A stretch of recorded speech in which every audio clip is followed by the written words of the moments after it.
Hi అండి. ఇక్కడ వచ్చేసైతే నాది ఇది పొద్దుగల బ్లాక్ అండి. ఈరోజు రథసప్తమి కదా అండి. బయట కడిగి ముగ్గేసుకున్నాను. ఇక్కడ వచ్చైతే పొయ్యి బండ అంతా కడిగి నీట్గా బొట్లు పెట్టుకున్నానండి. ఇల్లంతా క్లీన్ అయితే చేసుకున్నాను. చేసేసుకొని స్నానం చేసినాక దీపం అయితే ముట్టించుకుంటున్నానండి. ఈరోజు అయితే కంపల్సరీ ఇంట్లో అయితే దీపం అయితే ముట్టించుకోవాలా. ఎందుకంటే పంతులు అయితే ఇంట్లో దీపం ముట్టించుకొని గుడికి అయితే వెళ్ళాలంట. మనం ఆరోగ్యంగా ఉంటామంట అండి. ఈరోజు నేనైతే పొద్దున్న 6 గంటలకు లేచానండి. ప్రతిసారి మా బాబే ముట్టిస్తాడు ఇంట్లో దీపము. నేనైతే ఎప్పుడైనా ఒక్కసారి ముట్టిస్తాను. మా బాబుకైతే లేట్ అయిపోయిందండి డ్యూటీకి వెళ్ళడము. అందుకే నేనే ముట్టించుకుంటున్నాను. ఇక్కడ దీపం ముట్టించేశాక నేనైతే గుడికి వెళ్దాం అనుకుంటున్నానండి. ఇక్కడ మా ఇంటికాడనే ఉందండి గుడి, దగ్గరలోనే నారాయణ స్వామిది. ఆ గుడికి వెళ్తే అయితే చాలా ప్రశాంతంగా అనిపిస్తుందండి.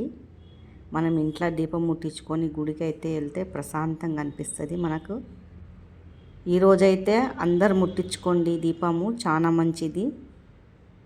ఈరోజు రథసప్తమి రోజు దీపం అయితే ముట్టించుకోవాలా. ఇక్కడ నా పూజ అయితే కంప్లీట్ అయితే అయిపోయిందండి.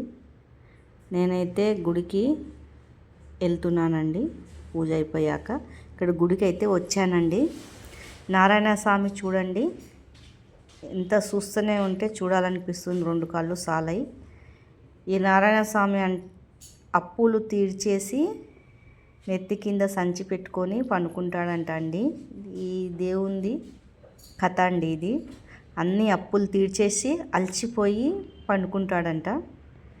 ఇక్కడ వచ్చేసి అయితే చాలా ప్రశాంతంగా అనిపిస్తుంది. ఈ రాగి చెట్టు కింద నాగదేవతల దర్శనం అయితే చేసుకున్నానండి. చాలా మంచిది. ఇక్కడ వచ్చేసి అయితే గుడికి వస్తే అయితే చాలా మంచిగా అనిపిస్తుంది అండి. నేనైతే గుడిలో అంతా వీడియో అయితే తీశాను.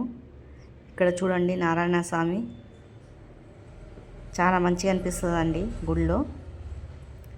ఇక్కడ వచ్చేసి అయితే పక్కకి అమ్మవారి గుడి ఉంది పెద్దది, మంకలమ్మది.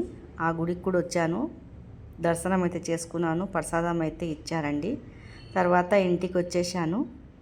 ఈరోజైతే నా పని అయితే ఇట్లా కంప్లీట్ అయ్యిందండి. పొద్దున్నైతే చాయ్ అయితే పెట్టుకున్నానండి పక్కకి. పొద్దున్నైతే పప్పు చేశానండి, సప్పటి పప్పు. ఇక్కడ వచ్చేసి అయితే అన్నం చేశాను. బాబుకేమో పప్పు అన్నం పచ్చడి అయితే కట్టానండి, పాపడాలేంచి. ఈరోజైతే నా పూజ ఇలా కంప్లీట్ అయ్యిందండి. ఇక్కడ వచ్చేసి అయితే మా పాపకైతే ఇది డ్రెస్ కుట్టిద్దామని తీసుకున్నానండి. బట్ట, చీర బట్ట 5 మీటర్లు. ఇది గుడికి పోతానికైతే ఈ బట్ట అయితే వేసుకోవాలా. డ్రెస్ అయితే కుట్టిస్తానికైతే 5 మీటర్ తీసుకున్నానండి. మీటర్ ఏమో 90 రూపాయలు పడ్డది. ఇదైతే ఇప్పుడైతే ఇచ్చేసి వస్తానండి కుట్టు మిషన్ కాడికి.